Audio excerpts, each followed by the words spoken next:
దేవుని సంగమా, దేవుడు మారలేదు నాన్న, ప్రభు మారలేదు.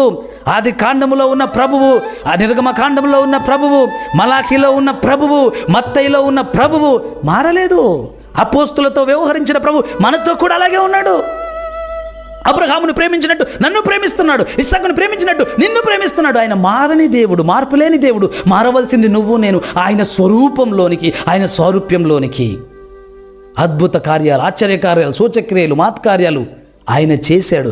ఆయన శిష్యులు చేశారు. కడమ అపోస్తులు చేశారు. అపోస్తుల తర్వాత వచ్చిన శిష్యులు అనేకులు చేశారు. కానీ ఇప్పుడే ఉన్నవారు కొందరు వేరైపోయి వేరు యొక్క డాక్టరీన్స్ తీసుకొని, వేరు సిద్ధాంతాలు తీసుకొని వారు బోధను వక్రీకరిస్తున్నారు.